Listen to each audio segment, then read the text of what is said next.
Well, Rob, this is the first time ever I've done a podcast in a suit. It's the first time for everything. I knew, I just had this feeling I was going to show up and you were going to be dressed to the nines. And so I felt like if I showed up in a t-shirt, I'd just be doing both of us a disservice from the fashion department. Well, you're so good looking, man. You can get away with showing up in a t-shirt, but some of us have to work harder at it. Well, thank you. I'll let you in on a little secret too. Because this is done at a desk, I'm actually in shorts. You'd never know, but it's all about looking the way, right? That's the only way to do it, man. Otherwise, what's the joy of working from home if you can't only be half dressed? Exactly. Well, Rob, first of all, thank you so much for being here, man. I know you're a busy guy. You got a lot going on, but I've always wanted to have you on here. I want to have someone that knows about happiness from an academic standpoint, who's worked with high functioning people, and someone that we could really unpack this word, what it means, how we should think about it. And so, yeah, thank you for coming on, man. Dude, it's my pleasure. I'm so grateful and honored and humbled to be a part of the conversation. So thanks so much for having me. Well, let's start with maybe a tougher question. I thought a lot about how I wanted to start this. And I think the easy thing would be to talk about happiness, right? And what makes us happy? Why is happiness important? But with what's going on in the world right now, I want to ask you, because this is your profession, I don't feel like being happy right now. And I don't mean that in a bad way. I mean that in I'm just kind of seeing everything that's going on around, and it doesn't feel like embodying joy to the nth degree is the move. And maybe there's some like misery loves company. Things are going on, and there's part of me that feels like maybe it's time to just sit with the unsettled nature of what's happening and to feel that and think about that instead of trying to get away from it, trying to escape it and find that common ground of like, hey, cool, let's get to the gym and work out and work on our projects and do this and do that. So for someone that works and thinks with happiness from an academic standpoint, one-on-one with people, what are we to do in these moments when things are not so happy? Well, I think you just gave us the answer there. I mean, Abe, that was fantastic. I mean, there's so much to unpack there. We won't be able to unpack it all. I will say that I think of happiness a little differently than lots of people, particularly lay people, think about happiness. I think about happiness as that peacefully alive or alive, peaceful state that is innate, inherent in who we are. And it doesn't always look like, rainbows and, puppies and all the good stuff that we think about. It's not necessarily excitement. I think happiness can sometimes be mistaken for excitement. Happiness can be exciting, but it's not excitement, right? It can be pleasurable, but it's not just pleasure. It can be full of anticipation, but it's not really just anticipation. I think a great synonym for the kind of happiness that I talk about is just inner peace, right? It's just inner peace. So the one thing that we're clear about is that when you have this peaceful aliveness that we sometimes call happiness or joy, you are a much better person. You're kinder, more charitable. You donate more time, money, energy, effort, blood, all the things.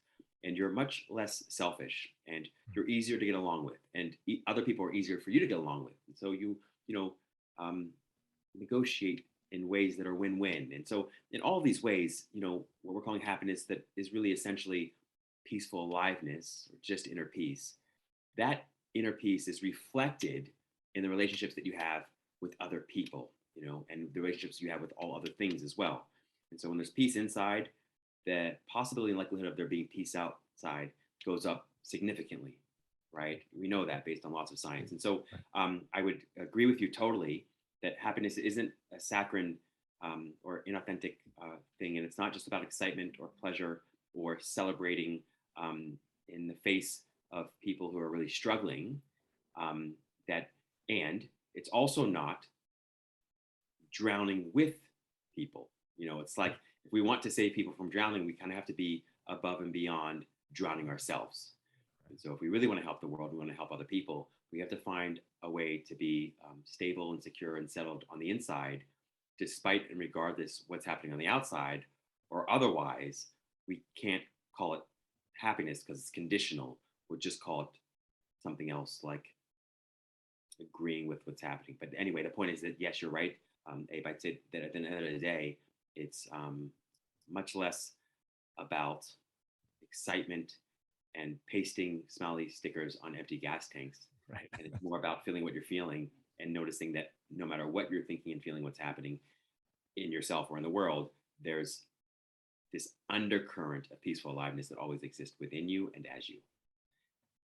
Has that always been there for you? Never. I know. Oh, great Trick question, right? Yeah. My whole life it hasn't been. That's the only reason I do this work. It's kind of funny and ironic that I would be a quote unquote happiness coach and positive psychology expert, because most of my life I suffered with unhappiness and depression. When you think about that, how far back are we talking? My first memory is of me being unhappy, stressed, anxious, self-loathing, self-hating, deeply insecure. I mean, I really hated myself and I hated my life, and I really was quite positive it would never get better. I mean, I had a little hope. I thought maybe if I eventually become a professional basketball player, that was my dream. Maybe one day I'll have a girlfriend. Maybe I'll make some friends. I mean, I had no friends as a kid, really. And maybe if I can find a way to not be so neurotic, and maybe do well in school and even have some money, things will sort themselves out and I'll find this thing called happiness. But that didn't happen. I mean, as I got older, and even despite doing well academically and athletically, I had a few friends, had a great girlfriend at one point in time, and early in I guess college, and I went on and got a consulting job, made great money, had a great life. My unhappiness just continued to deepen, and I became very deeply depressed. And then I was experiencing suicidal ideation dozens of times a day, every day for years and years. And I eventually decided to do some research, and I had a sort of suicidal experience. I decided I was going to slash my wrist. I went to the kitchen, got a kitchen knife, I dug into my wrist, sort of still have suicide test marks there somewhere. Probably can't see me on the screen. But in that moment, I just had the most unexpected and unpredictable experience ever, which was that for no good reason, without anything in my external circumstances or conditions changing, I felt palpable peace and sort of limitless joy and a real sense of love and well-being on the inside. In the moments of life fleeting, so to speak. Yes. What in that moment, and I'd like to obviously be respectful here of your experience and everything, but in that moment, you always hear in movies and in literature, like the life flash before your eyes, so to speak, right? That there's this phenomenon that happens neurologically where memories and images and thoughts and feelings all come rushing in at this brink between life and death. When you're in that moment, you're seemingly at the floor of your experience. There's nowhere else to go, literally, other than away forever. What changed? Why there? Why that moment? What do you think came into your psyche? And I know that's it's an instance. It's not a week, right? We're talking about a fraction of a second. To have a heel turn there, what led to that? How did that happen?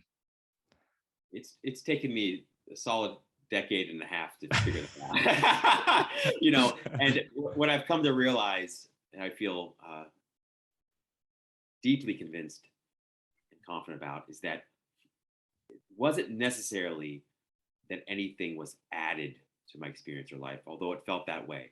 It was more that something was subtracted from my experience in life. And that was just a whole lot of thoughts and ideas and beliefs and opinions and concepts and notions that were blocking or obscuring or veiling the inherent or innate peace, love, and happiness that was always there. It was like the sun. It was like clouds that were veiling or clouding our experience of the sunlight. That was what's happening with me. I mean, I was a self-ruminator. I was thinking about all the things that could go wrong in life, all the things that were wrong with me. I mean, all day, every day. And I would just ruminate. And when you're when you spend that much of your life ruminating, it's very difficult to feel anything other than worry, anxiety, fear, and unhappiness. So yeah, it was really just a glimpse into what life or the self is when that self and life isn't obstructed or blocked by too much thinking. Because you are forced to some degree to be 1,000,000% present in that second. That's seconds. Right. That's right. In the present, in the presence that you're talking about, beautiful. It's a two level. So usually when we talk about being present, we think about being present with this person or with this activity or with the thought that's happening was that, but there was a deeper level of presence that transcended any thought, feeling, or emotion. There was a deeper kind of presence that was like, I'm just simply aware that I exist, period. No additional thoughts about people, places, things, activities, sensations, or perceptions. There was just that naked awareness of my own sort of like blind being, like the naked awareness of my own existence. Just that sort of like I am presence, pure and simple. Yeah, and I had never experienced that before. I mean, my mind was never quiet.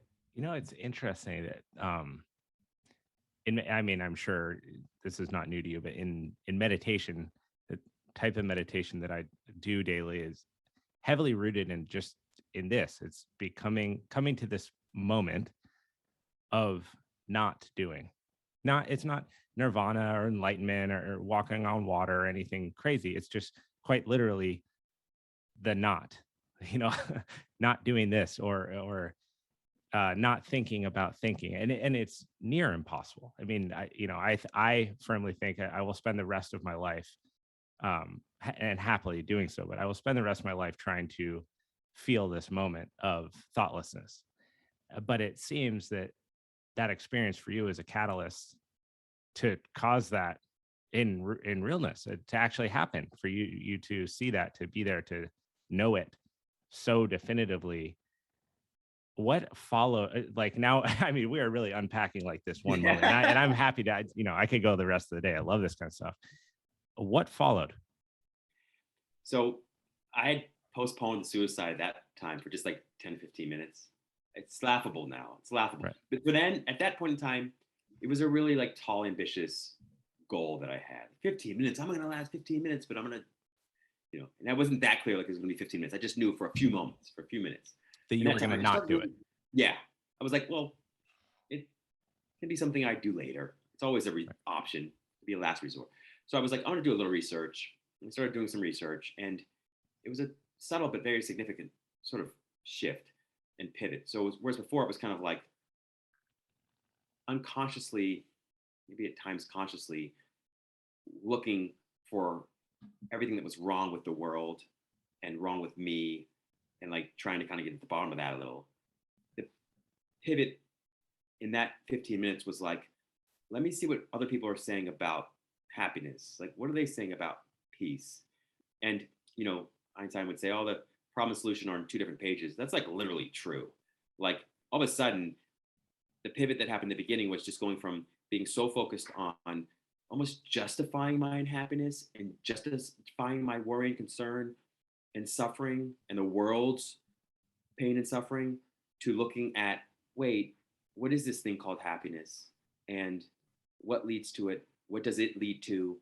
It was a shift.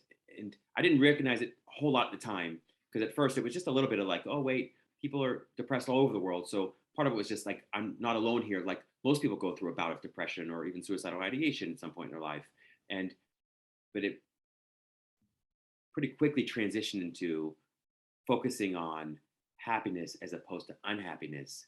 And that was really all it took to kind of get that train moving. Like there's a great expression and quote I love, which is like, the law of flotation was not discovered by the contemplation of the sinking of things.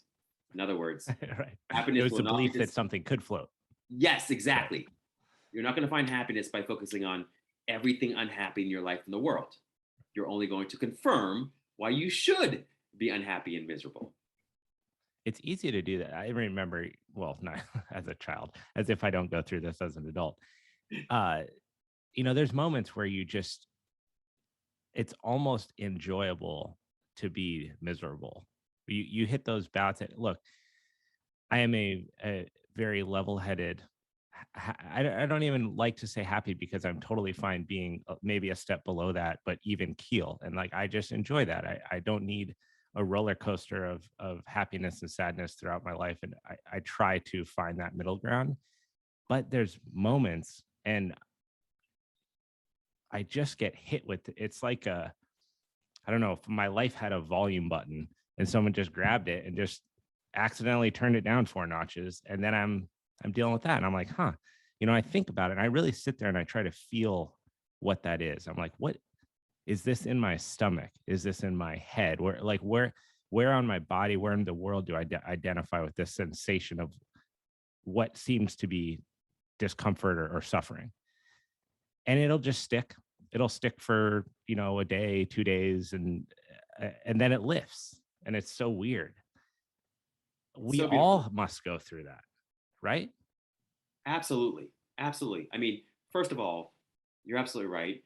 We all do what we're rewarded for.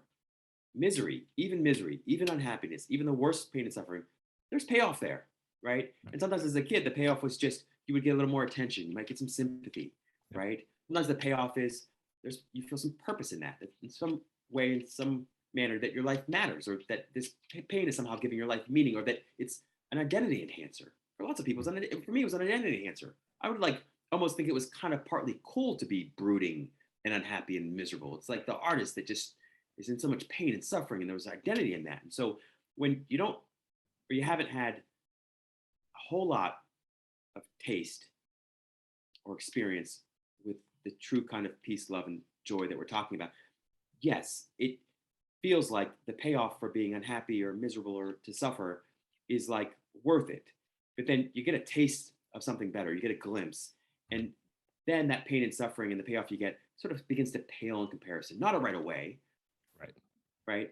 And to your point, also it's like in the beginning, especially if let's say it's meditation, everybody has a different practice, but if it's meditation, it doesn't feel like a whole lot. It feels kind of like even boring at times. You're like, what am I doing? Like, it's kind of like walking into a dark room, and you walk into a dark room and you're just convinced nothing's in there. It's just all boring. Like, why am I even here? This is stupid. Like, but if you just stay in the room, if you just sit in the discomfort for long enough, your eyes adjust and you're like, I can start to see some things. And then the light, then suddenly you realize this room is full of stuff, really interesting stuff, things worth exploring.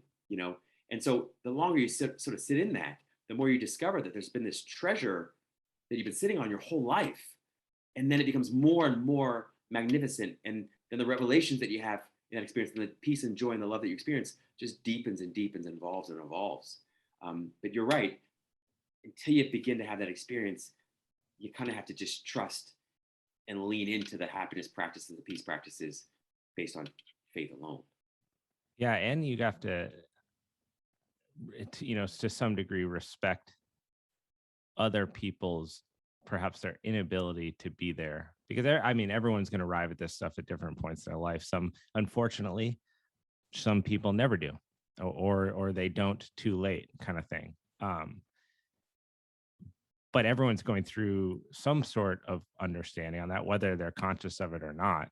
Do you, within your one-on-one and kind of like the people that you work with, do you ever work just with general public? Is it mostly executive, mostly like above a certain, I don't even want to call it a level, but I think you know what I'm getting at here. Yeah. Clientele, we'll call. Yeah. I work with everyone, and I especially love working with everyone. And at the end of the day, the issues are always identical. It's like, we can create countless problems, but the solution always ends up being pretty much the same. It's like I at least have finite answers for the same problems that present themselves. And so it's the same thing. Sometimes there's a magnifying glass, it seems, on a particular theme or issue with a particular client, just because they are famous or because they have a whole lot of money or because they have a lot of power. But the basic, fundamental, most essential challenges and opportunities remain the same. So Right. yeah, it's really all the same work. So I have this, I guess, a little more personal to you because I happen to know you. You're a very happy guy from the outside, right? Like having met you, interactions with you, tons of positive energy always coming off you. greet people that are in front of you, go out of your way to say hello to people. I see all of those as great qualities, right? Like very personable.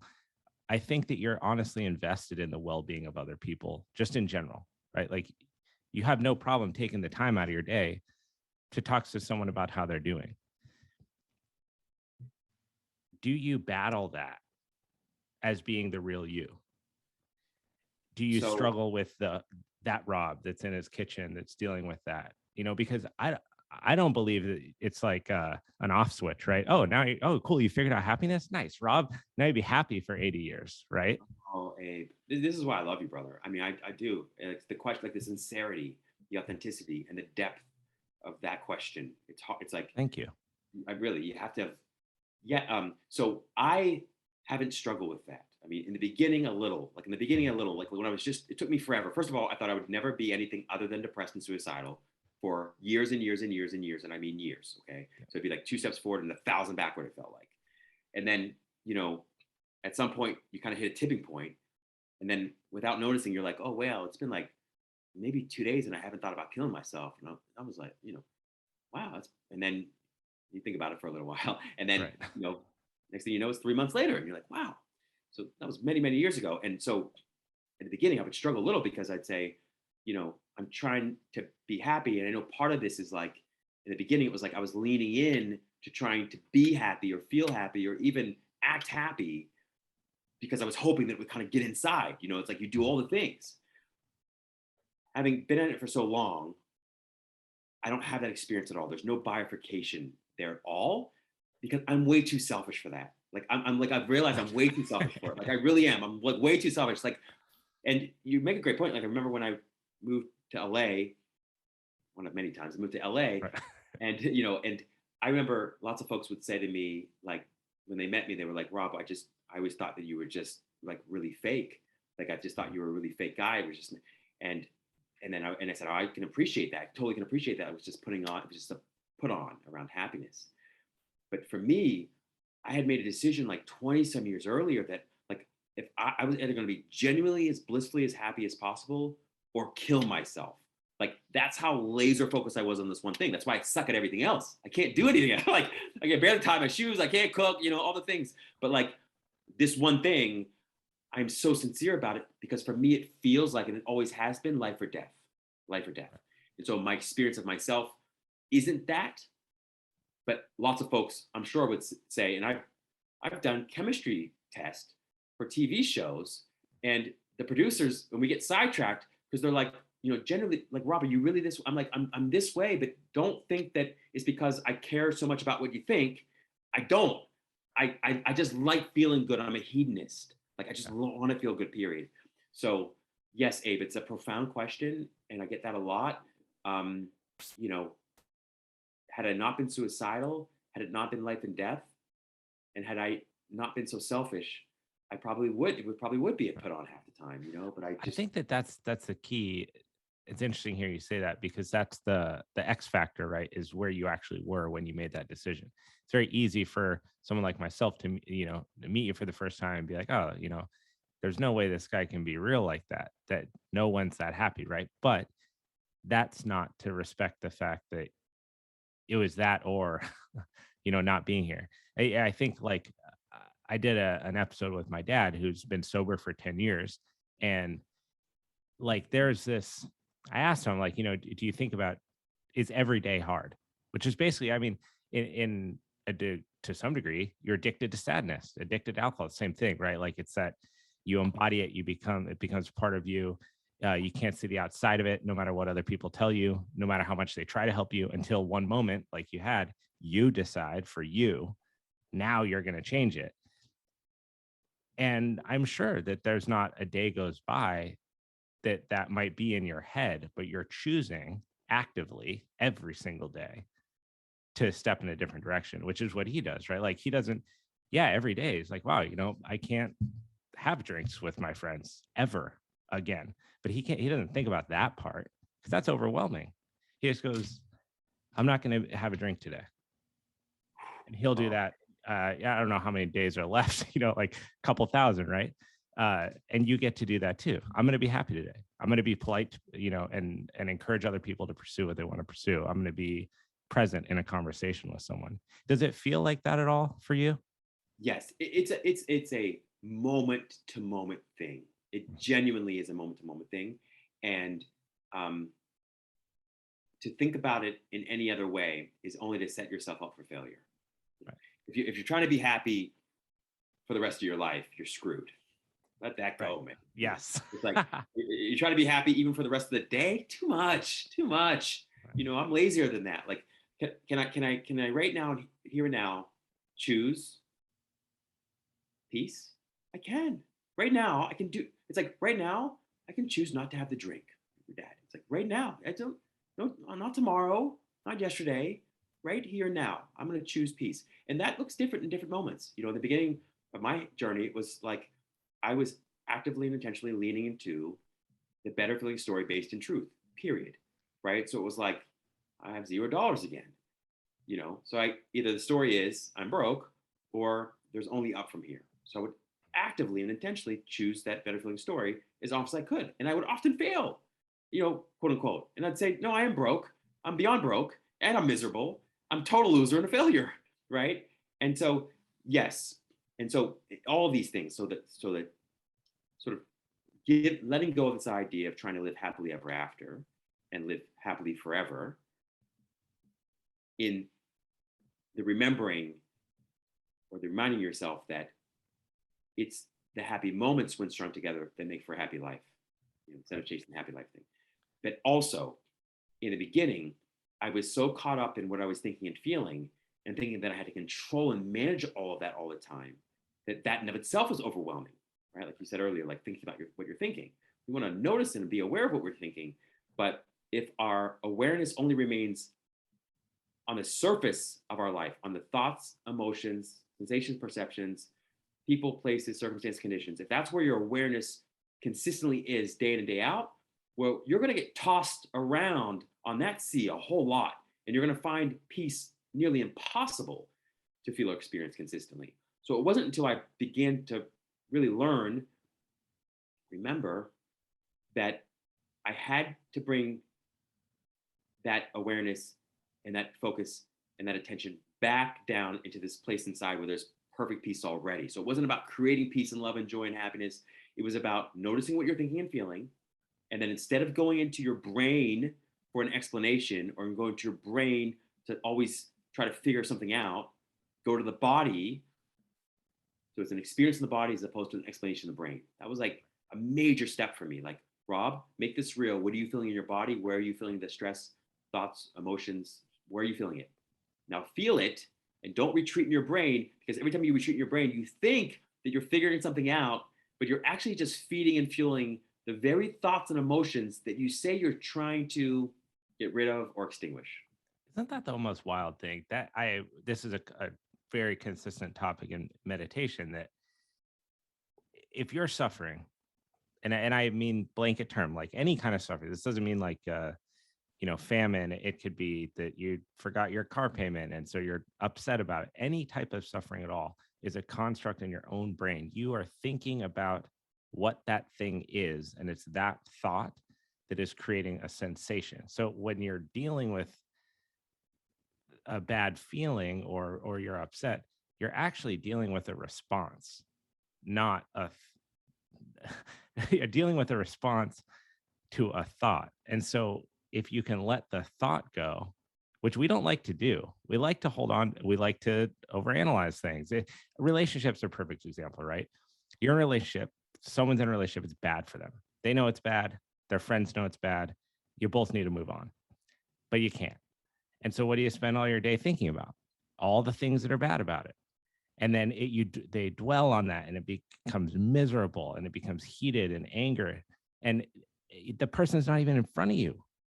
You're just literally thinking about it. You're thinking about it, and that's causing you to, another example would be have someone close their eyes, envision yourself at, you're walking out to the NBA finals. If you play basketball, or if you're a skier, you're at the Olympics, you're in the start gate, and you can get people to start sweating by just thinking about stuff. That's because our emotions are so tied to what's going on in our head.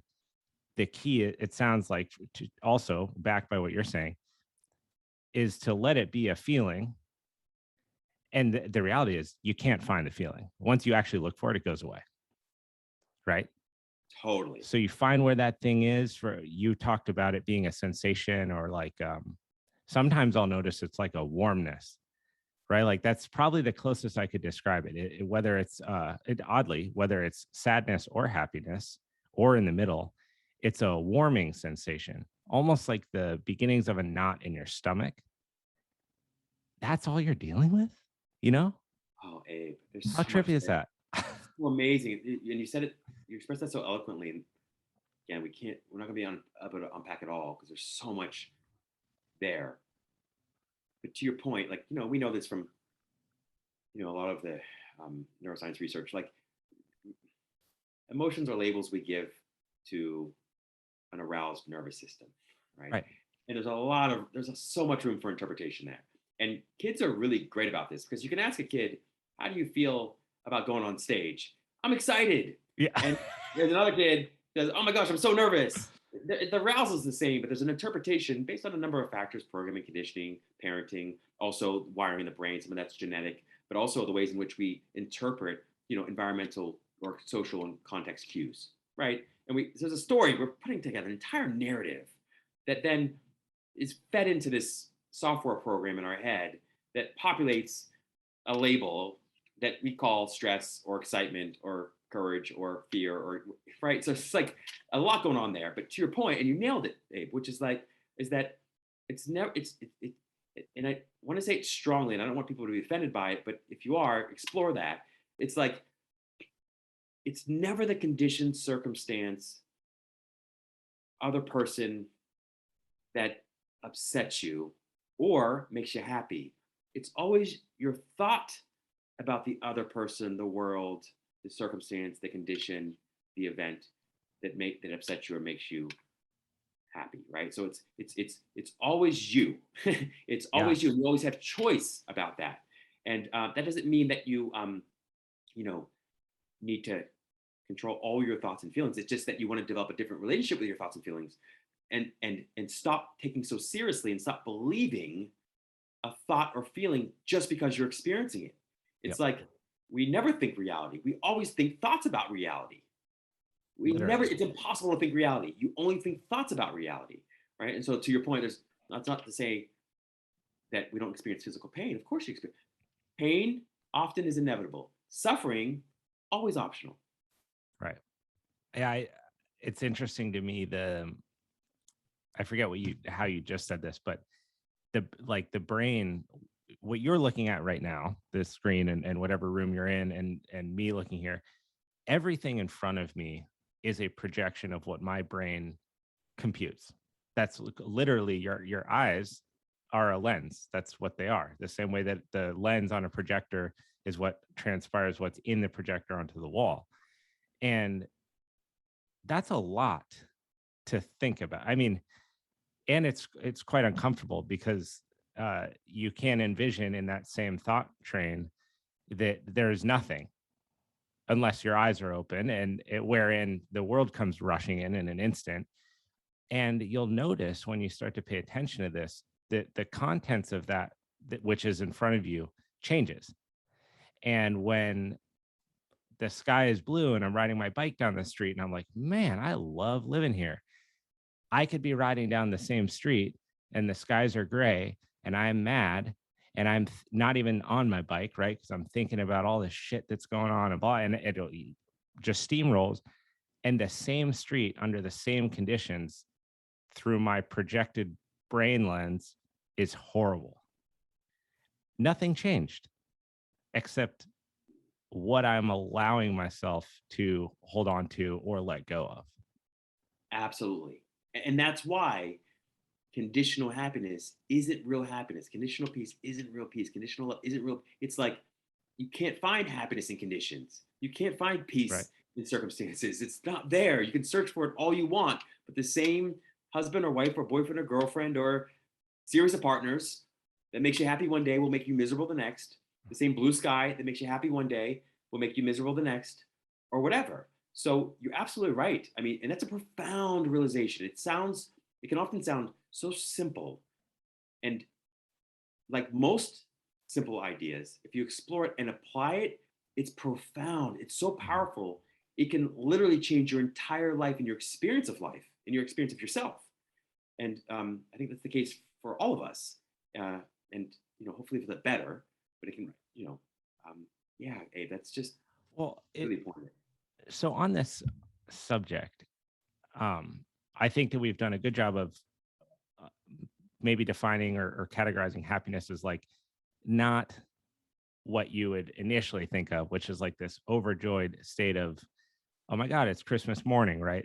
We're not using that as the definition. It's more of this inner clarity that you have that you can go through life with and operate from. And so when you speak about happiness, you're talking really about this tranquility that you can have inside of yourself that allows you to do other things, take on challenges, enter into relationships, build relationships, whatever.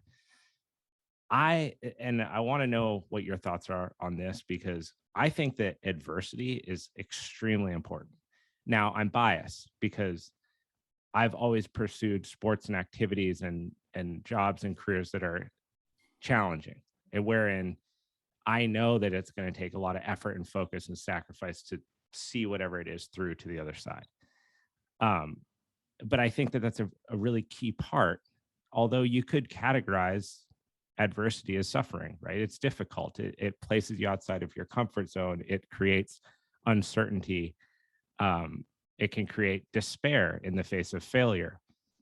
So what do you say to the importance of adversity, or maybe you disagree, or feeling sadness and discomfort and uncertainty to then better understand the moments when you do find that? Oof, man, you just bring it, don't you, Andy? You just bring it, brother. So I say a couple of things.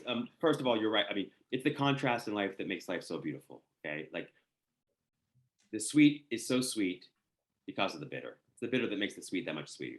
Okay, there's that piece. Okay, and you're right. In terms of adversity, adversity causes you to slow down, stop, take stock of your life, and reprioritize what's truly important, right? And what will truly bring you what you most want. If it's peace, love, happiness, health, security, whatever it is, right? Also, adversity is great because it helps you to weed out the relationships that aren't necessarily supportive or aren't that strong, and to strengthen the ones that are particularly strong, right? So we know that adversity has these incredible benefits. There's that. We can go deeper than that. Post-traumatic stress disorder gets a lot of airtime, as it should, right? People who've gone through something very traumatic in their lives can experience PTSD, and all kinds of negative side effects come with that. And what's less well known is something called post-traumatic growth. And post-traumatic growth is essentially what happens to lots of people, and not just the most resilient or optimistic people. So the people that sometimes are the weakest, that go into the adversity already really maybe fragile or frail or really struggling already, and then they have some major traumatic event happen. They might still experience PTSD, sometimes not. But in most cases, no matter what kind of trauma or adversity you face, most people, in most cases, experience post-traumatic growth. And way more people experience post-traumatic growth than will ever experience PTSD, right? And with post-traumatic growth, it's the adversity and the struggle and some of the challenges there. All of that kind of is a total upheaval of the way of your perspective and the way in which you see the world, your worldview, right? And so you begin to open up in a way and see the world yourself in ways that you wouldn't have ever even considered prior to that adversity striking, prior to bumping. Is that because you could not have conceived what am I trying to say here? Like you couldn't have foreseen how bad it would be because there's no comparison in your life prior to that moment. So like a car crash, right? Like most of us cannot sit here in our comfort of our home and imagine how bad it would be to have your leg twisted in your door and your car on fire as you're rescued by firemen or something. Until that happens, now you have a new perspective on your spectrum of experiences, and you can go like, well, one time I had my leg twisted in my car, and so that changes your range of what you can like feel. Is that kind of what you're saying? Yes, that's a great way of putting it. I mean, it can, so all of a sudden when you face adversity, seemingly small and insignificant things become really big, significant things, right? Mhm. Particularly good things. It's like, I never noticed how, loving my mom was, or how Right, incredibly right, right. Yeah. kind the random stranger is, or man, it's so nice just to breathe without, Mhm. you know, some kind of obstruction in my face or my throat or whatever it might be. It's like so nice to just see a sunset again. I didn't know if that was going to happen. So suddenly you have an appreciation for small joys that you didn't have before. And those small joys becoming significant, right? So there's that piece of it. It increases your gratitude for things. It also increases your clarity around things. And in some ways, it sort of enhances this, like this essentialism Yeah. sort of theme in our lives. And so it's like before, everything mattered, and it mattered a whole lot, and we were always stressed out about something or the other. It's like, but adversity kind of occasionally brings you back to a place where you're sort of laser focused on the two or three people that matter most, the two or three things that matter most. So there's incredible clarity in that. So there's clarity and there's gratitude. Sometimes there's optimism that develops from that, because it's like, wow, I faced the worst thing possible there, and I was able to overcome it.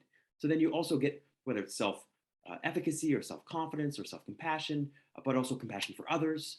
So in all these ways, but the real basic point is that it proves you wrong about so many things that you thought you were just so right about, right? And Like so it that. completely destroys often this worldview that you had Mhm. about what life is for, what my life is for, what other people are like, what the world is like. It destroys that, or at least causes you to sort of reshuffle the deck, and that can be extraordinarily advantageous. So with that, I challenge you. Um, I would argue that maybe the difference between those two, not that I disagree in what you're saying. I think you're right. There's definitely some post traumatic growth that we see that all the time, right? I mean, any example pretty much of a survival, you're going to talk to that person, they're going to express this. I would maybe argue that there's a shorter half life on that than traumatic stress. So, like, if you come back from a war and you watched your comrades get blown in half for 2 years, I think that that person has a much steeper hill to climb to get beyond that, to actually truly make a, well, let's call it like a recovery, right? Whereas the person that, they're driving in their car and their kids are at home and their wife, and they get in a car accident and they're in a coma for 3 weeks and they come to, and nothing's more important than their wife and their kids. And you know what? That promotion, I'm not going to stress myself out about it because I'm with my family. Push that person out 10 years. Do they still have that same exact, uh, you know, connection to those things? I would imagine life comes back in. Now they do wish they had the job. Whereas in that same 10-year time period, that person experienced post traumatic stress still is going to struggle with that in every single instance that they go through. So absolutely, I mean, with PTSD, I mean, it can be extraordinarily debilitating, Mhm. right? And extraordinarily destructive, Right.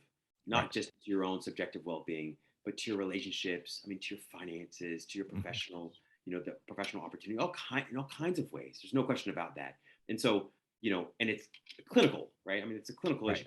Right. So no question about that. What I will say, in addition to that, is that, and this is, you know, we'll talk about it both mostly in terms of, let's talk non-clinical. So you got the clinical folks, they're experiencing like PTSD, and that needs real serious professional help and medical attention to make sure that, we manage that the best we can.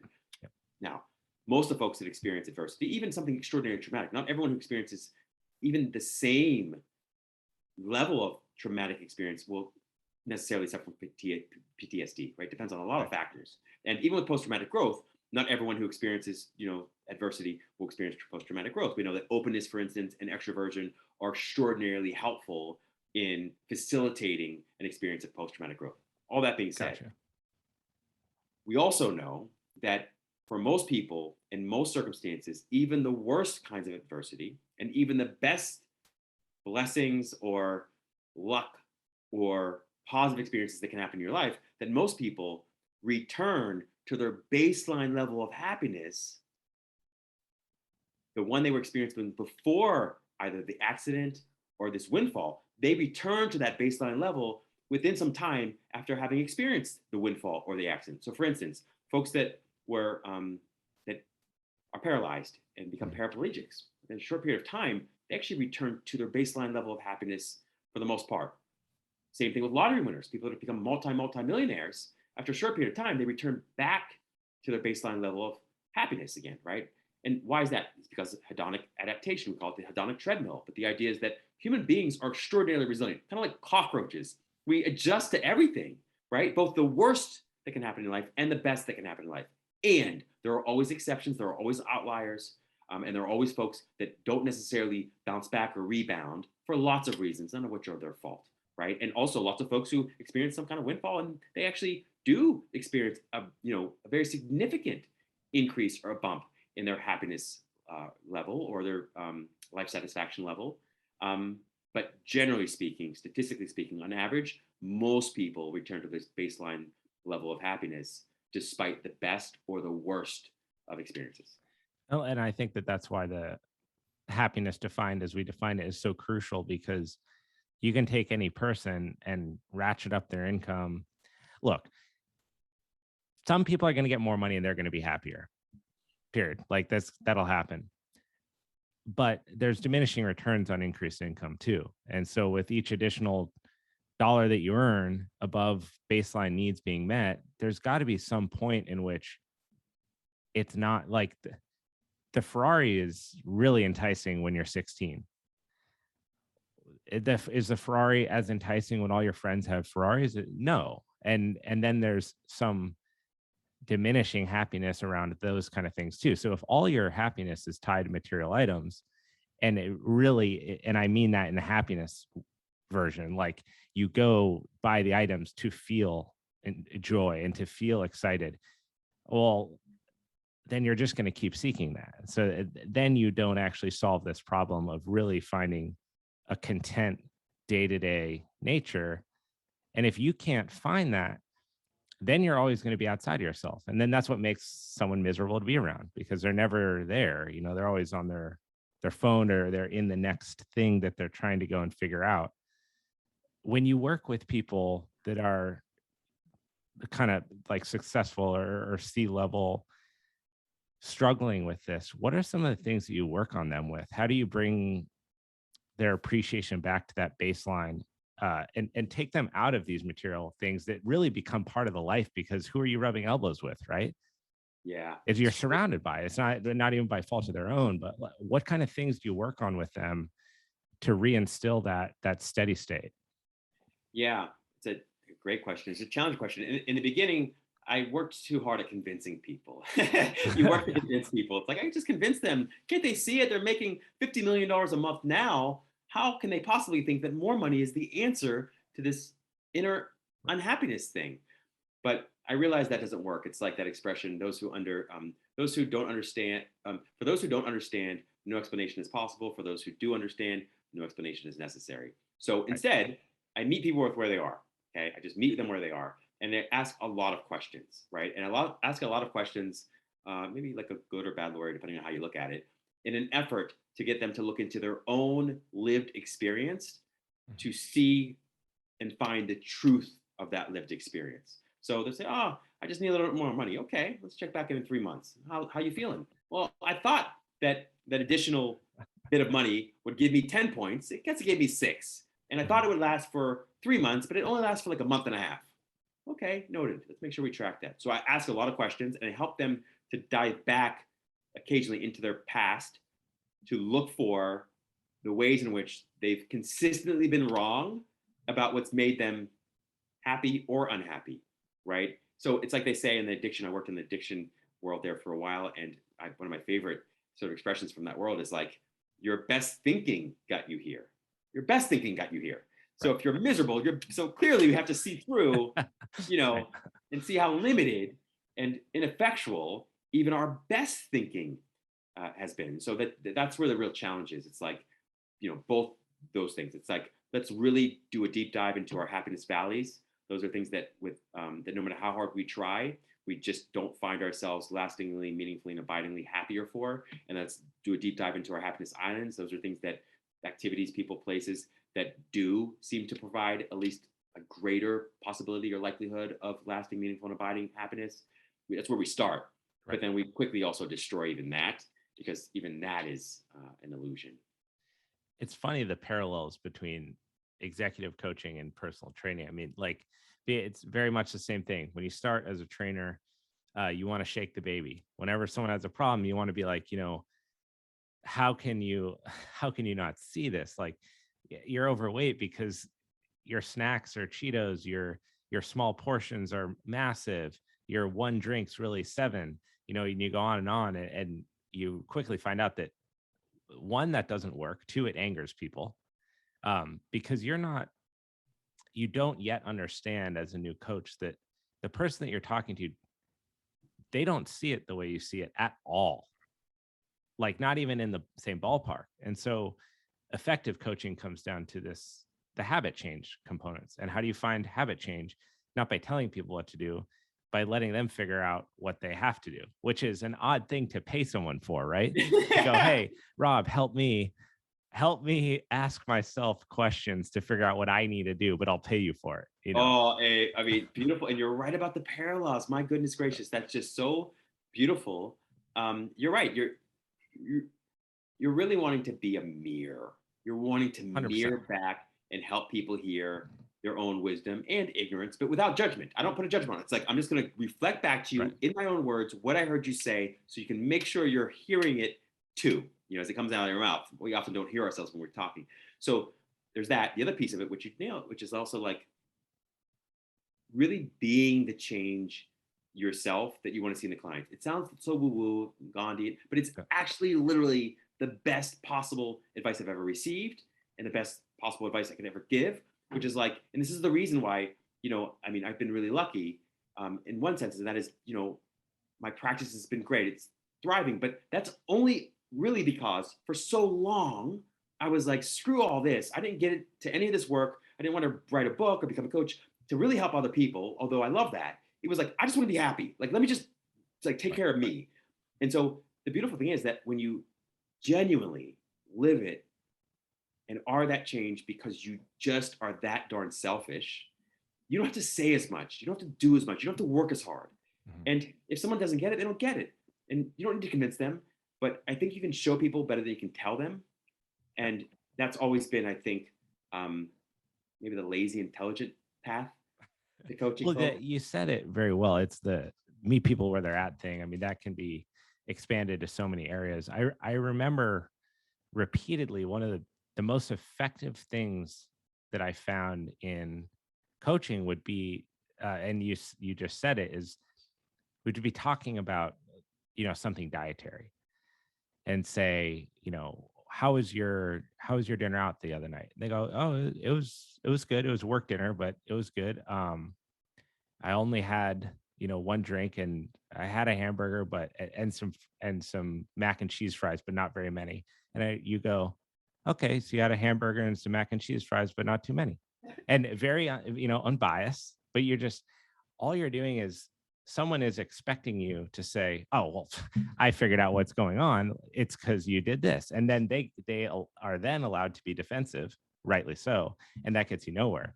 But when you go, oh, okay, so you go to bed at 1 a.m. and you wake up at 5 and you're not sleeping well. Okay, talk to me about that. And then they're like, well, it's not that bad, and then they go down the road, leading themselves with their own hand, because it's in the reflection that you get the view into what's going on.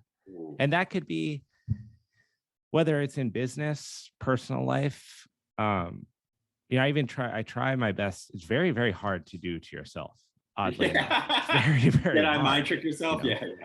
Like, do you ever try to impose your knowledge on yourself? Oh, for sure. I mean, I'm always my first client. Like, that's why I try to be real careful of, like, sometimes people ask for direct advice. Sure, I'm gonna share my thoughts. But if I haven't sincerely tried it or done it myself, I'm not gonna recommend it. So I always try everything on myself first, and then I say, okay, this did or didn't work. I'll share it with you.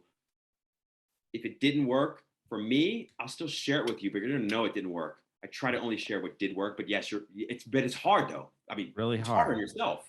It's hard to be objective, but I think this goes back to everything we were saying at the beginning. because of that challenge of working through things, I think that's why it is so important to have some.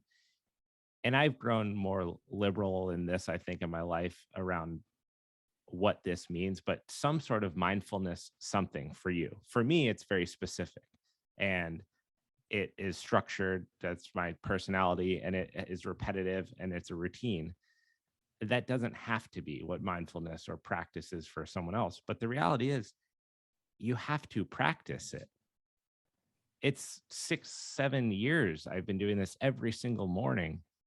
And most of the time, 85, 90% of the time, I'm like, what the hell am I doing? That's literally I'm like, this is so, I got other stuff I can do every day for 7 years. But on this same graph of scatter plot BS, I can see the trend. And it is that my life is punctuated with moments of clarity unexpectedly that I'd never got those before. And I know that because I can think back to it in the past. And it was more malaise and less moments when I'm standing on the street corner and I go, "Ah, wow." And that's it. But it's that 1 second that I didn't expect that I would get, where I see where I am. And then it's gone. Like most thoughts, most sensations. But it's crazy how much of a practice it truly is. Always, and it will forever will be. Like for me, it's still practice. The difference is it's a very enjoyable practice that comes much more automatically than it ever did. But there are still moments when you're like, I'm just gonna take a nap or whatever. Like I don't want to choose the better feeling story or whatever. And part of the beauty is that, and we can thank the brain. We can blame the brain both for the built-in biases that it has, right? So we got a negativity bias, we got confirmation bias, we got dozens of biases built into the brain that, to a large extent, most of them are designed to keep us alive, not necessarily to make us happy, right? So the brain isn't necessarily wired to keep you alive. Very true. To make you happy, it's designed to keep you alive. But if you stay alive, it's easy to be happy in this body. Okay. Fair. Also, right? Agree. Yeah. Also, the brain is pretty incredible and beautiful because it's malleable and plastic and changeable. And happiness especially is, right? So we're all born with a happiness baseline. Some of us are wired a little higher for happiness, some of us a little lower. I believe I was wired with like almost no happiness, right? Like so low. And we know that 50% of your happiness is actually based on your DNA or your genetic code, and that 50%, perfectly malleable, changeable, it's plastic, okay?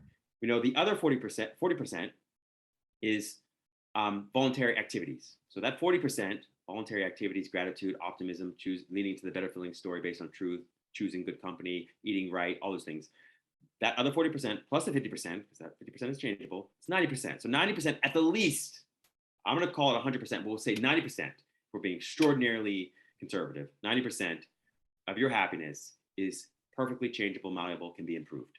The other 10% is what we spend most of our lives chasing. It's the money, and it's the beauty, it's the health, it's the youth, all these things, right? And like you said, particularly with money, but almost with all things,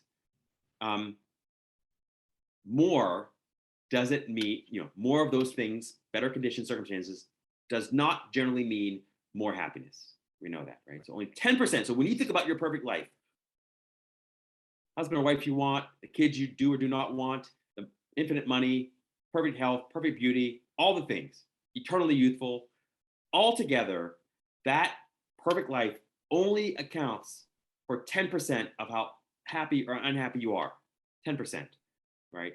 So all that aside, if you want to make a change in your life, particularly your happiness, you're absolutely right. You need to practice it, and you need to prioritize consistency over intensity. I'll try to run a marathon in a day, but it's like, just be consistent with the smallest thing. If you're trending in the right direction and you're consistent, within about 22 to 66 days, your brain literally rewires itself to do it much less effortfully, much more effortlessly, much more easily and automatically. And that's why, I don't know about you, Abe, but I would assume, because I would see you all the time to go for a run, I see Abe already probably had 1 or 2 workouts in, but I would, it's like, it's harder for me to not go to the gym. It's harder for me not to work out than to work out on almost all days, because your brain just becomes wired for it. So same thing with like leaning into the better feeling thought and or mindfulness, It just becomes so much easier because your brain neuroplastically becomes wired for it. And also you start to enjoy it so much more. And so when you prioritize the self-enjoyment over the self-achievement, that also deepens how easy or much easier it is to do. But it still always takes some practice, and it's still a choice. It is. I I wonder, and I'm not sure where I stand on this. I think about it frequently, but I really don't know. And I've heard compelling arguments for both sides. What are your thoughts on free will? I know that's a big Pandora's box, but I'm curious. So here, I'll. The challenge is we can find a reason for why everything happens. So in positive psychology, the master's program, they'd always often say, well, we don't know if we necessarily believe that everything happens for a reason, but we know we can find a reason for why everything happens. So the challenge with that is, let's say right now we're having this conversation and I blurt out some nonsense. I could argue, I made a choice in that moment. I had free will. There's also an argument which is like, well, Abe, I was destined to say that because Abe was destined to say the thing he said before that. You can go back all the way into the very beginning of time and never really come to a conclusion about that. The way I simplify that, because it's such a great and powerful question, and I know I've disabused myself of the idea that I will ever solve something that Plato and Socrates and all the greatest philosophers have not, but I will say that the greatest use of your free will, if you have any free will, you have a free will in the moment and in every moment to choose inner peace and happiness or not. That's really where I think free will is where free will exists without question for me is on what is really just whether it's an inner choice on whether or not I choose happiness or not. Now, do I have free will about the conditions, circumstances, experiences, and events that will happen in my life? I don't know. I do know, however, that when I choose either the more constructive thought, we won't call it a positive thought, just a thought that's truthful but more constructive that will support me in feeling what I want to feel or experiencing what I want to feel or experience what I want to experience. When I choose that thought, not only do I feel better, but life goes better. And we have a ton of science to show that that's true. That when you choose happiness, you make more money, $600,000 to $700,000 on average, more than your unhappy counterparts.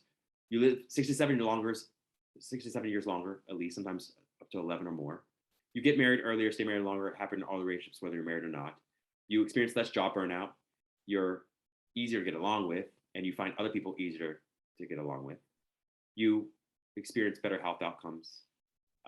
You're rated as more attractive, right? So in all ways, strangely enough, when you make this one choice, your entire life benefits as a consequence of this one choice. That doesn't mean that you're going to avoid or escape adversity or anything that you consider bad in the world. But I'd say that where free will, I'm convinced, does exist totally and perfectly is there. But even that could be argued against. Even that could be argued against. Yeah, I'm not convinced. I would say for most of my life, I would have stood firmly in the ground that everything is a choice. That you're not achieving what you want because you're not choosing to work hard enough. You're not making the sacrifices where other people are willing to. That can be applied to sports in a trillion different areas. Even down to relationships and love and how people can interact with each other, that it is, that I chose to reach out to Rob to have this conversation, that I chose to do X, Y, and Z. And the more that I've reflected on it, the foundation has like just sunk a little. Like I don't feel as clandestine on that everything is chosen. And but there's some freedom to that too, which I didn't expect to recognize as I've thought about this over time. That I think the easy thing to jump to when you think about this is, oh well, then everything's just predetermined, and I'm just going to go and run my car through the street. Like it's not the point. The point is, wow, how wonderful!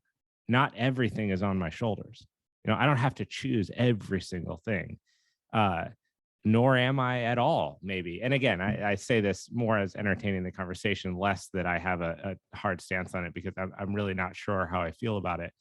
But there is some freedom and some enjoyment in feeling a little bit more disconnected from all that is happening. Well, Yeah. this is what I love. Exactly. Like part of the reason I was so depressed in my life, I love philosophy. So I'd read all, like all Kant and Plato. Socrates never wrote things. Plato and you know um, all the greats. Because I was just obsessed with, like, I knew how dumb I was, and I was like, I need to learn from really smart people. And so I'd read that, and I used to love it partly, but then also I'd find myself getting more and more lost in these in discursive thought. And that free will one really, really, really, really got me. I mean, it consistently got me. And there's value in that. And one of the kind of places I landed on around all of that was like, I there's no, you can't Google truth. You can't Google truth.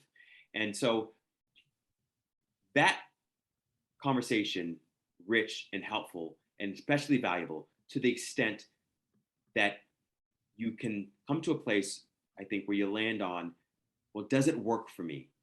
So the one thing I've come to discover is that, like, we kind of see and will find evidence for whatever it is that we believe, no matter what we believe, called confirmation bias. And that in of itself is great, but it's also a problem. Meaning that if I have this, let's say we have this conversation, and then I believe in free will, then I can go down a path which is super limited because I'm sort of circumscribed to trying to fit the infinite possibilities of the universe, the ocean, into a spoon. Like, I'm trying to, right? So this infinite universe, Einstein said the only two things that are infinite and ever increasing in their infinity is the universe and human ignorance or stupidity, right? And so the universe is like infinite, right? And so the second that I try to capture that infinity with a simple concept, no matter how profound that concept seems, even like free will or destiny, is the second that I'm destined for unhappiness and for suffering. Because at some point in time, I'm going to bump up against an experience, reality, that will prove me wrong no matter what answer I give. So it's like I have no free will. And at some point in time, you're at a choice point. Someone's about to die, you're gonna save them. It's like, and then you think, oh wow, I do have free will. And so part of the challenge with life is that life has its own logic, and it never, if you're paying attention, will seem very logical to you for very long, right? So a question that I sometimes ask instead is, does this narrative, story, worldview, is it working for me? Is it working for me? Because no thought, again, can ever capture reality. It can never explain reality. It can't even barely describe reality. I mean, as scientists, we still don't know how to describe, let alone define, what consciousness is. We don't know how to define or describe what Not life even is. close. Not Yeah. even close, right? So if we can't do that simplest of things, it seems, then this conversation around free will and destiny, our fate, is extraordinarily rich because it helps you to see through all that, right? To your point, Abe. So it's like, so it's, yeah, I am not going to get anywhere near providing an answer that will be that helpful for people. But I would say, to your point, they both have benefits and they both have costs. Surrender is actually one way of saying that we don't have free will, that it's all up to infinite intelligence, God, the universe, and just lean into that. That could be extraordinarily helpful for people. It is quite mind-blowing and often overwhelming how little we know at all about anything at all. Yes. And I mean, I really mean that. Like, even considering the smartest brains alive and those that have passed, we are just in our infancy of understanding. We have things make enough sense to go about and do what we have to do, and to live and earn and put roofs over our head. But just the concept of the size of the known universe is so much bigger than the biggest thing that you can actually even comprehend in your own brain. And we have no idea about any of it. That is, it's almost settling. it's scary as hell sometimes. I mean, I've given myself, I think, damn near panic attacks thinking about this at times in my life, but it is really remarkable. And I think that there is some, like, there's some tranquility in this, that it is all so big and so vast, and we don't know anything. And sometimes that kind of feels good. You know, like, you don't have to figure it out. This is why conversations with you always are so powerful and enlightening for me. You have just the peace that passeth understanding. Mhm. Okay? The peace that passes understanding. What you just described. Okay? This is why peace and love and joy will never be found in thought or thinking or not or human knowledge. You'll never find it there. You'll get a good head start or a jump start on it. Great. Okay. Like, certainly.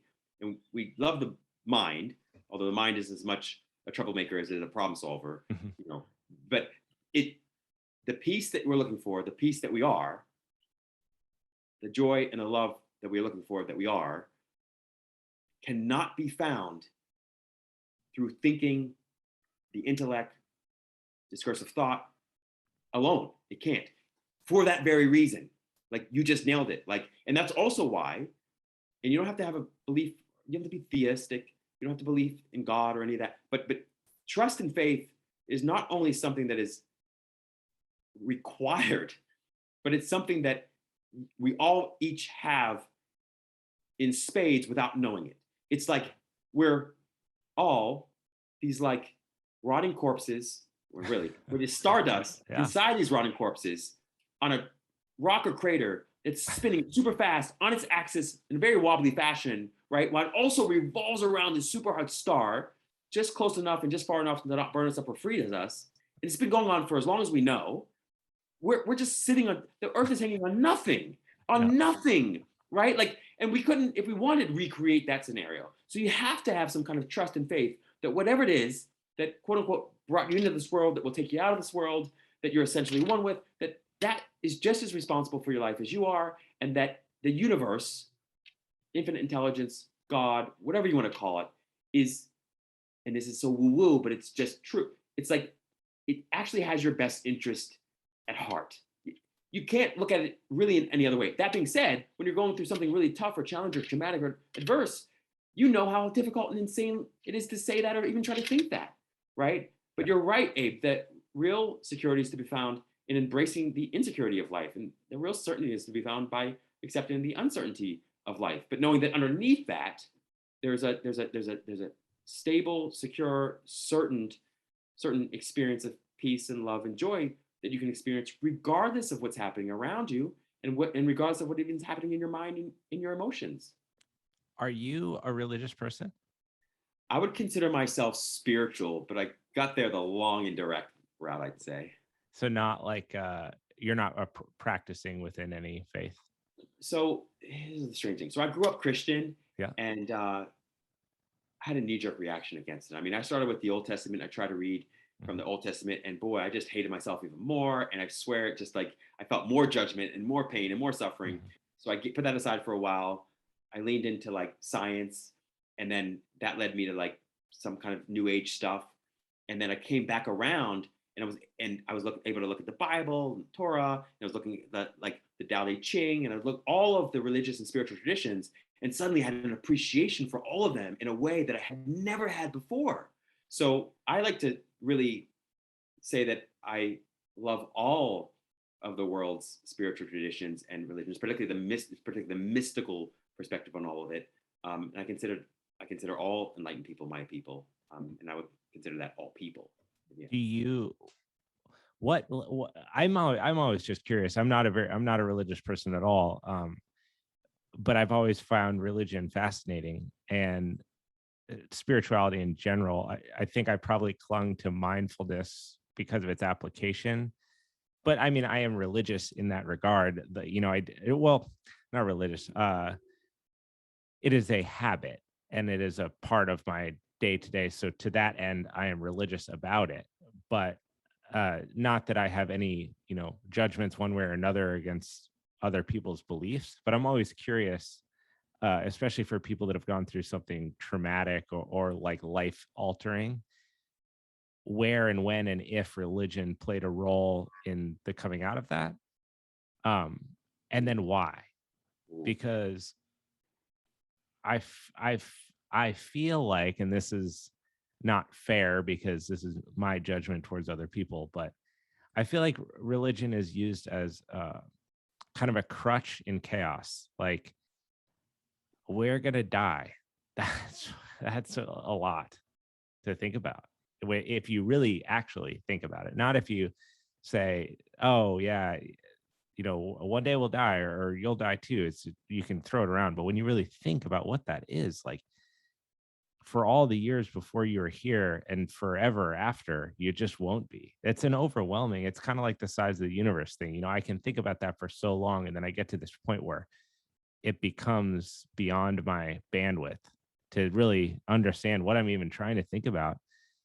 And so I can see very simply where religion makes tons of sense, because you get to that edge and I go, man, I'm really freaked out. That sounds terrifying. Uh, and then my options are, well, it could be like before I was born, right? Was that stressful? No. Was it exciting? No idea. Was it dark? Maybe. Was there light? I don't know. Like, I literally don't know. There's no feeling attached to that at all. Perhaps it's like that. If it isn't, well, religion sounds really nice, because then it gives you this hook to hang your hat on and go, be fine. God's going to take care of it. And how nice is that? Now, for the rest of my life, I don't have to think about how crazy that is, that one day I'm going to die and God's just going to handle it. And so I'm always curious, maybe in any capacity, if you've had similar thoughts, feelings, especially being that close to that experience in your life. Oh, Abe, so It's a good. lot. It's so good. It's so good though. I get shivers, man. I get I wore the shivers. suit, man. I had to bring it today. Oh, you brought it. You're bringing it.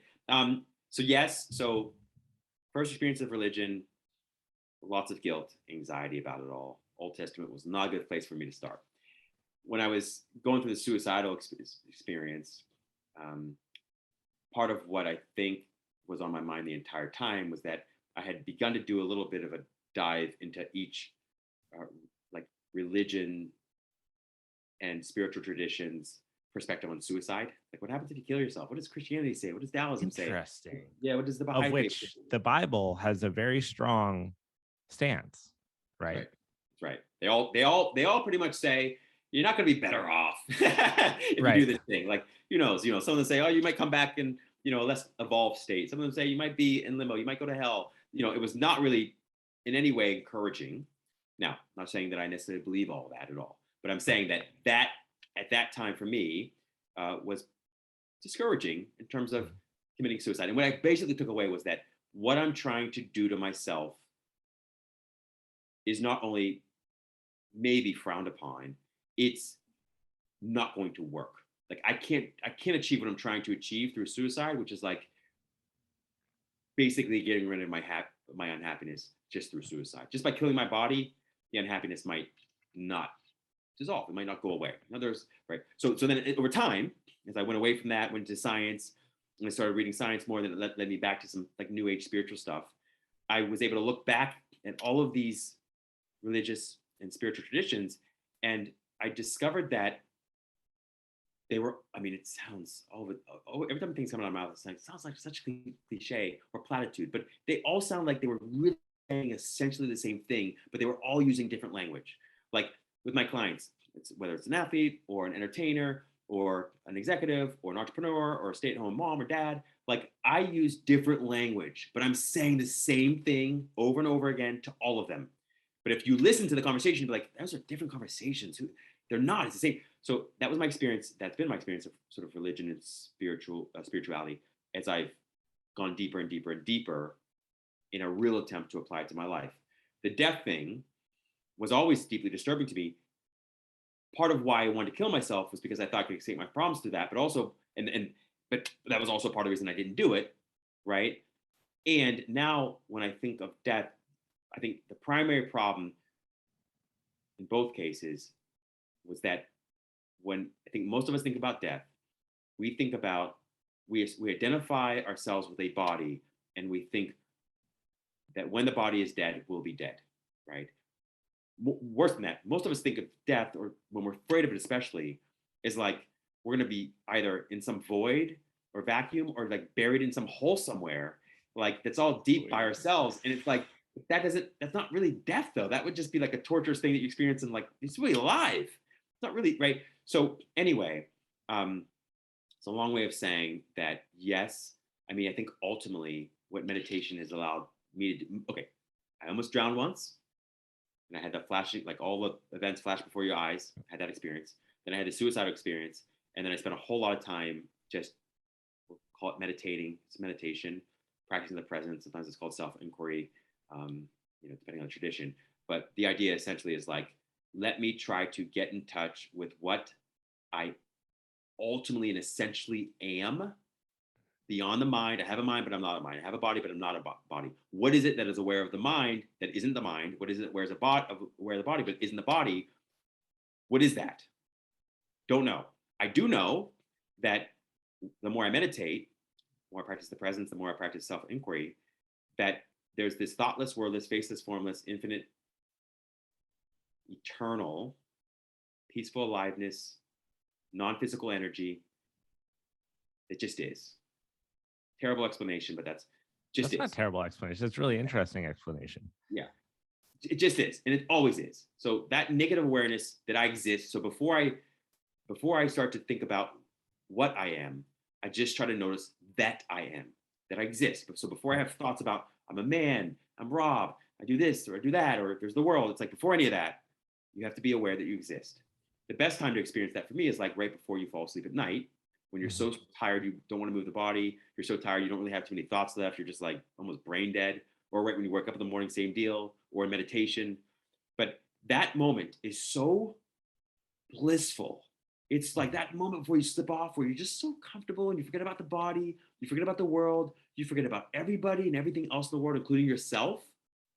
That micro moment or moment of thoughtless, wordless, faceless, formless, infinite, eternal, peaceful aliveness is bliss, joy, and love. And that, I feel, is as best or as close as a description and definition of death that I could possibly come up with. Now, who knows? Is that really the case? Can't really speak to that intelligently. I will say that's the best moment I have in my day, no matter what else happens. That is my favorite moment of every day, no matter what else happens. I mean, this is going to be a very, very close second. It might rival it, but like that's the idea, right? So anyway, yeah. It's a great question around death. I mean, it's like, no, I like that. I've had an interesting experience that would land me similar to that.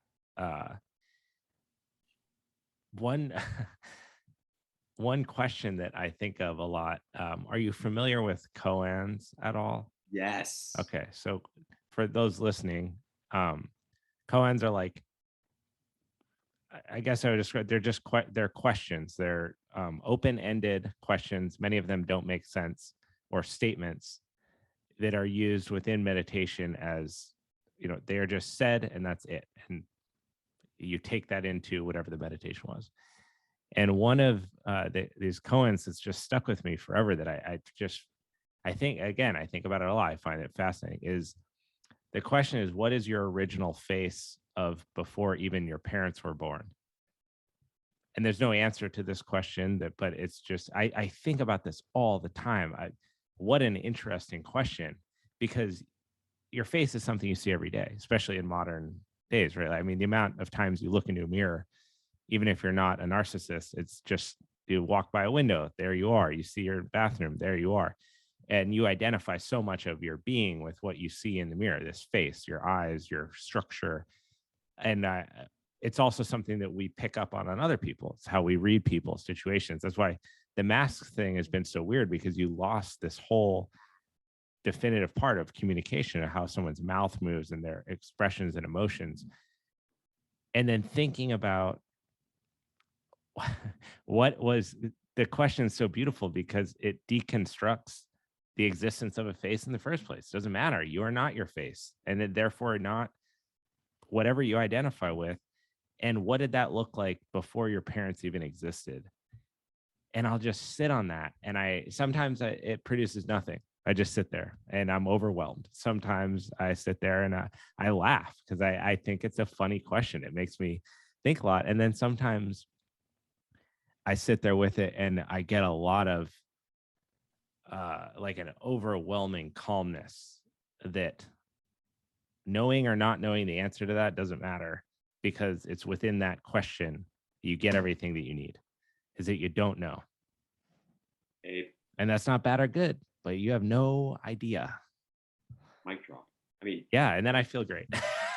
And that's the beautiful thing, right? I mean, when you feel better, you do better, and life goes better.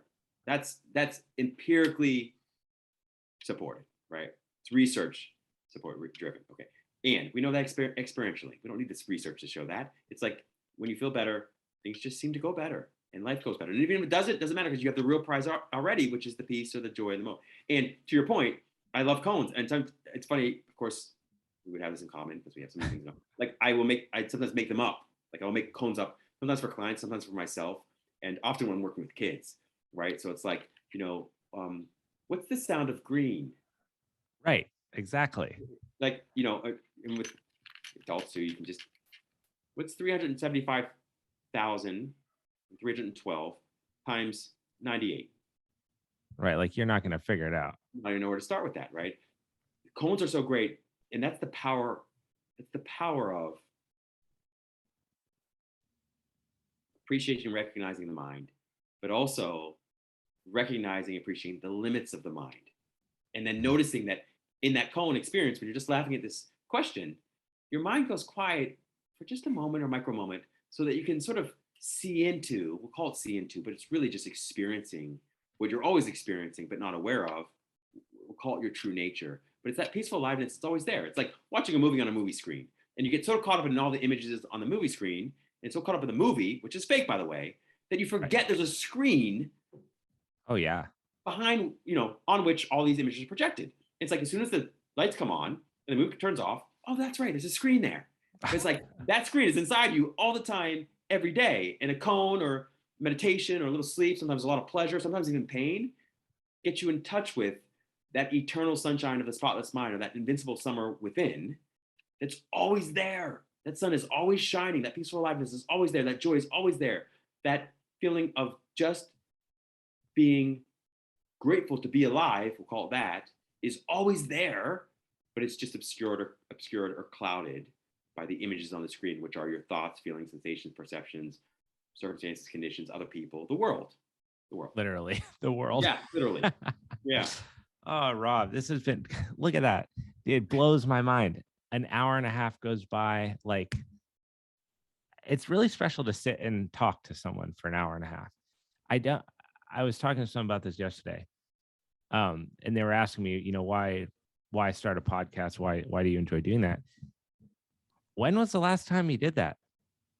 When was the last time you sat with another? I mean, unfortunately, it's through the screen, and one day it'll be in person, but to sit and just talk, it is.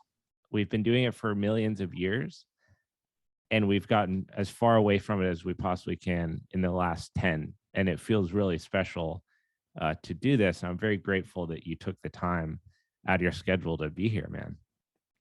You made my day, my week, and month, Abe. And I'm going to get emotional in a way that only you could. And I want you to know that truly. Like what you do, who you are, is such a gift and such a blessing. And you're such a rare, precious soul. And I just want to thank you from the bottom of my heart, not only for being you, which I love most of all, but for just holding space and to inviting me into a conversation that for me is so life-giving. So thank you for that. Absolutely, man. And he got me to dress up a little bit. Yeah, no doubt. Look at that. Gotta stay clean. Well, thank you so much, Rob. We will do this again, man. Looking forward to it, my brother. Have a great day.